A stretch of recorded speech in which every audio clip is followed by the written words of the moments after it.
Hello, everyone. Good afternoon. I hope that you guys are having a wonderful week, and I know you are excited for Memorial Day weekend.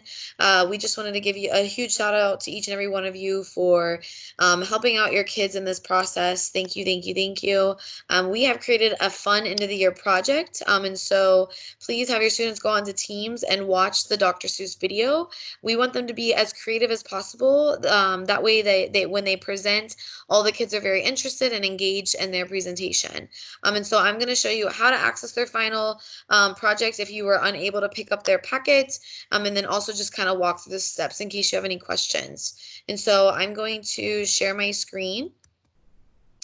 And you will notice when I share my screen that it's similar to your students. If you are on your cell phone, it'll look a little different. So I'm going to hit Teams. And as the Teams pops up, you will have your students reading and math channel. Now, this information is being put into both channels. That way that there is no confusion. They can do it, access it in both. And so you'll see how this says final project video. They can click on this. This is safe YouTube, so there will not be any commercials that are not kid friendly.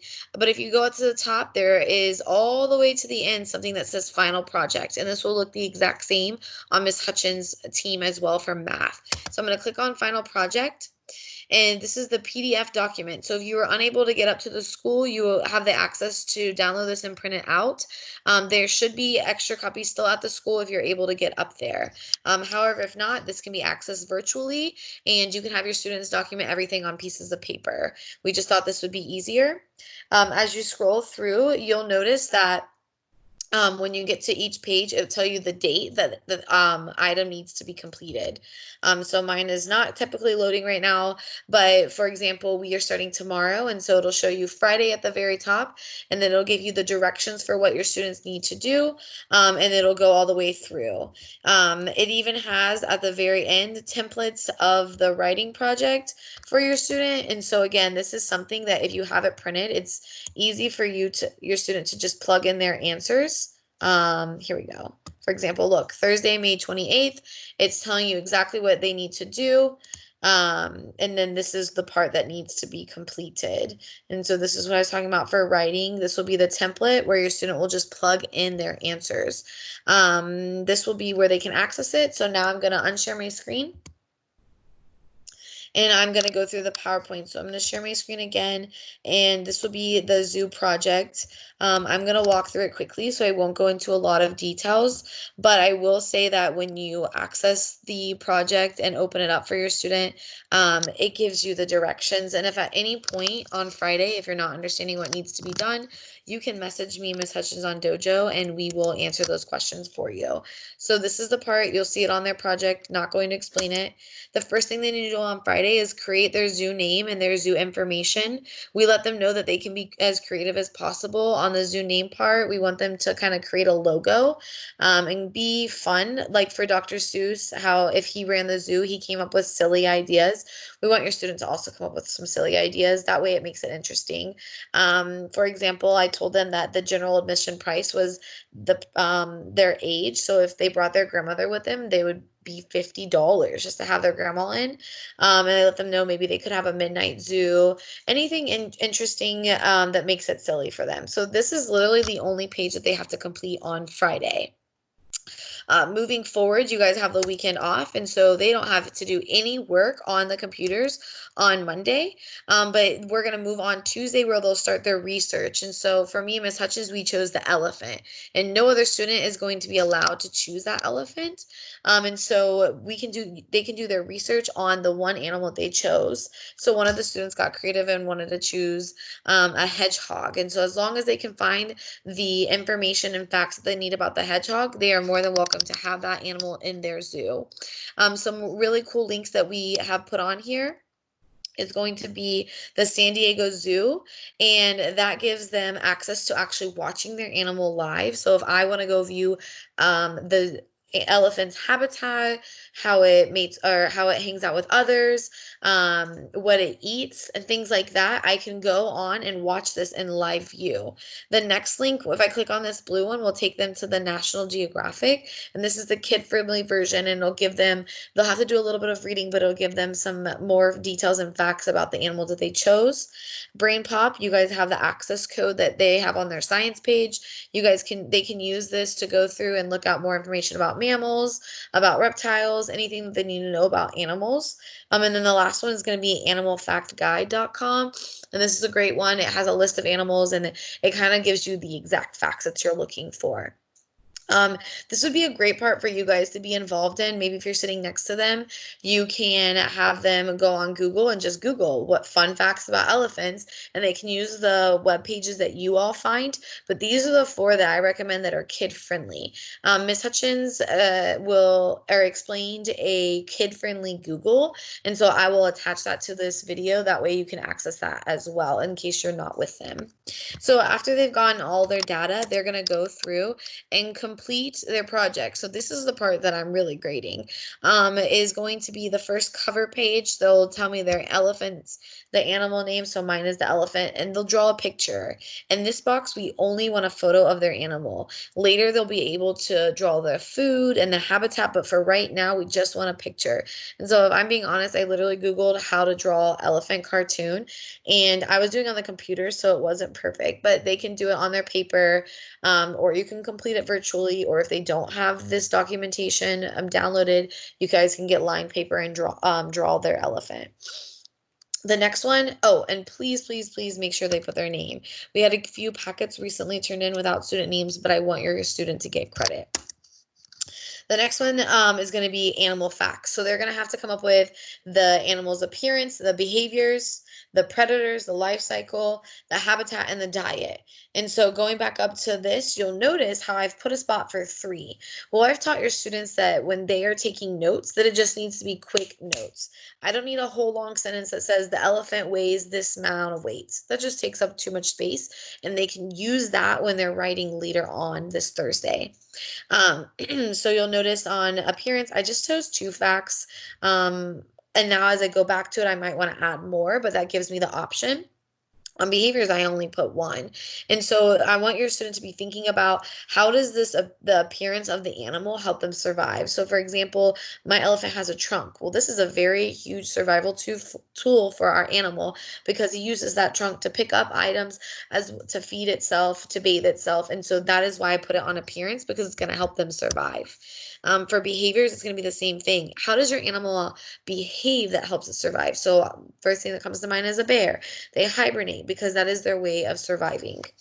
Moving on, their habitat. This is going to be, oh, I'll come back to predators and prey. This is going to be very important information because they are going to create a habitat for their animal at their zoo. And so I know that my elephant's going to need a lot of space, and based on his diet, he's going to need a lot of water. And so these facts that you have pulled out will be used when going over the animal's exhibit.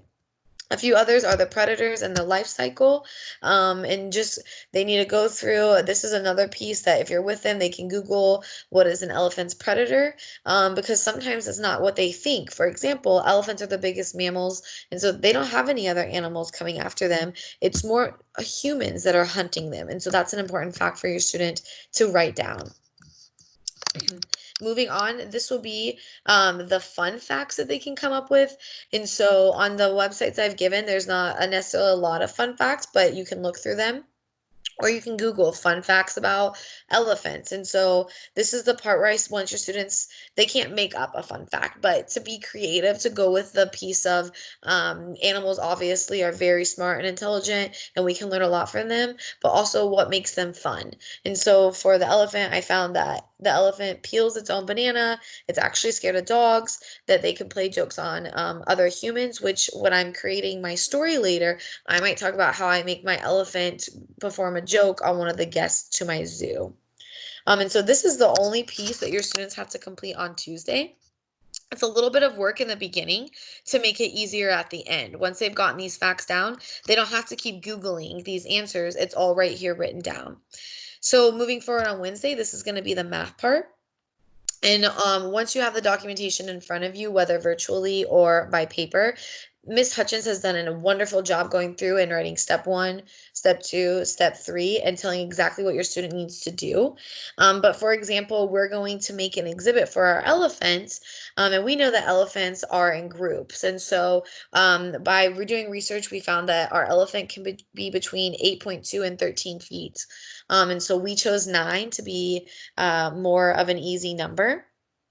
And so I'm not going to put my elephant in an exhibit by itself. I want him to have a friend. And so I will add 9 for one elephant and another 9 for two elephants. And 9 plus 9 is going to equal 18. So that means that when I am looking for my exhibit, I'm thinking about that 18, but I'm going to put it into thousands. And so my elephant cannot live in an 18-foot area. He's just way too big for that. And so when I'm creating this, I'm going to times 18 by 1,000. So if you decide for your student that they are going to do monkeys and they want 10 monkeys in their exhibit, depending on the size of each monkey, you will add those all together and then multiply it by 1,000. So if it gets to 20, it'll be 20,000. And you can break down their squares how you need to. So for example, if they're doing area, this would be 1,000. This whole square right here equals 1,000. And so I know I need 18,000s. So I might go across by 9. 1,000, 2,000, 3,000, 4,000, 5,000, 6,000, 7,000, 8,000, 9,000. That's that first row. But I know my elephant needs 18,000. So I'm going to add an additional row to get 18. Your student can do it this way, or they can break it up. We can do it by threes. 1,000, oh, sorry, 18, yeah, by threes, and put 6 in each row, whatever way that they want it to form in order for it to look perfect for their animal. The next thing that we want you guys to do is have your students do the perimeter. And so areas when you add up all the squares, perimeters when you tally around. And so they would make lines for 1,000, or I'm sorry, 1, 2, 3, 4, 5, 6, 7, 8, 9, 10, 11. By the time I get all the way back to the end, it's going to equal 22. Well, again, I know it's not 22. It's going to be 22,000 yards that my elephant's going to need for the perimeter when I create my fence to fence in my elephant. Again, these numbers will change depending on if you have a small, snake or something, they're going to have a smaller exhibit.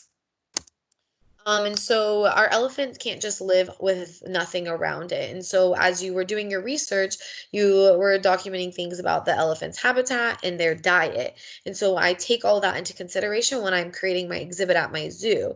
So for example, we had said that our elephant uses a ton of water and he likes to migrate. So he likes to move a lot. And so I wanted to make sure there was enough space for him to have that movement, but also to enjoy that water that he needs. And so for example, Ms. Hutchins attached a key. And so a lake is 3 to 5,000 squares. So remembering that each square equals 1,000, I want the bigger lake. So I'm going to go 1,000, 2,000, 3,000, 4,000, 5,000. So now I've given my elephant a 5,000 square yards area to play in the lake. If I was using a snake or a hedgehog or a smaller animal, I might only just use 3. I could even, if it's a snake, go down to 1,000. And so they can form it in that sense.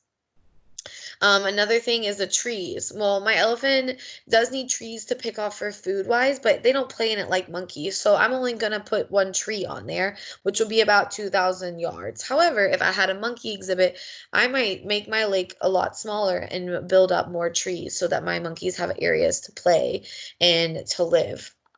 The next thing is food. And so 1,000 square yards for food for our animal to go around looking for. This number might need to be bigger depending on how many animals you have in your exhibit. So if I had 5 tigers all living together, I know that tigers eat constantly. And so I might put food spread out across so that they have more areas for them to get food that they need access to. And then also for the shelter, and my elephant's big, so he's going to need a bigger shelter than one of the smaller animals.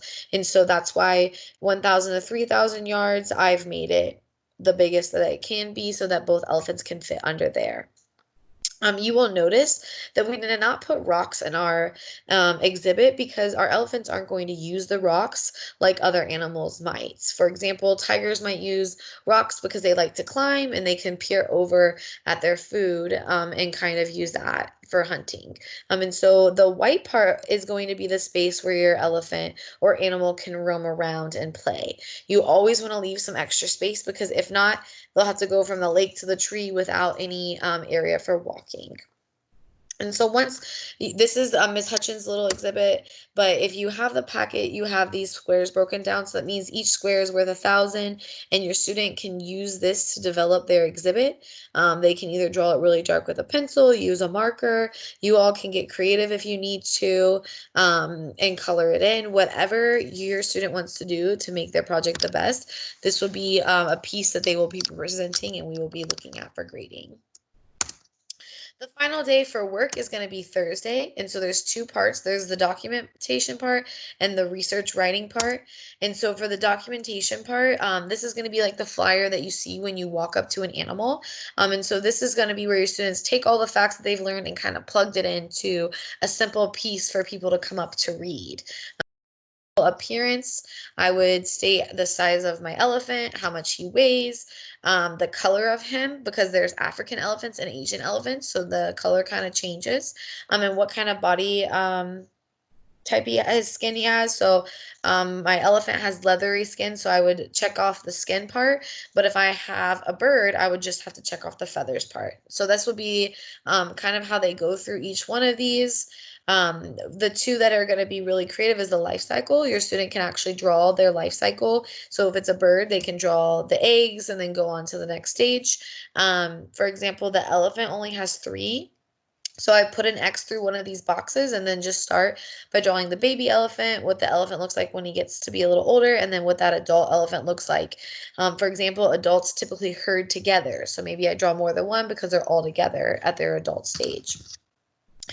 For the diet, this is important too. I want them to draw a picture of what a plate of food looked like for their animal. So if I had my elephant, I know he's a herbivore. He doesn't eat meat. And so I would draw a plate, I would put on some fruit on my plate, maybe some leaves, extra grass, twigs, and I would create that on my plate. And so this is where your students can be creative, they can color it in, whatever they need to do. And another thing, just thinking about that habitat, going back to that exhibit, maybe you have a dolphin or a penguin, and so their type of habitat is straight water. And so you're going to need to display that on your exhibit. But also we need to know the temperature. The water of for my dolphin might be a different temperature for my penguin, or even the temperature of the environment for my elephant will be different. And so that's a key part for your animal's survival when you're creating your zoo. And so once your students have finished this part, the next thing is going to be their research writing. So what they're going to do is use the template that I've created to just plug in facts about their animal. And so you'll see this writing template. A lot of times in the parentheses and bolded is where they would insert their information. So welcome kids and adults to my famous Into the Wild Zoo. This zoo is special to me because blank. We are pleased to have you join our grand opening. Thank you so much for your visit. We guarantee you won't be disappointed. Please enjoy all of our wonderful animals, especially my favorite, the blank. So here I would say the elephant. Then I'd go into my next paragraph and I'd say the elephant is my favorite animal because blank. And so this would be where your student can list one of those silly facts because the elephant can peel a banana on its own and eat it. And then the next few lines you'll notice will be blank. And this is where your students will actually put in those facts, not their opinions.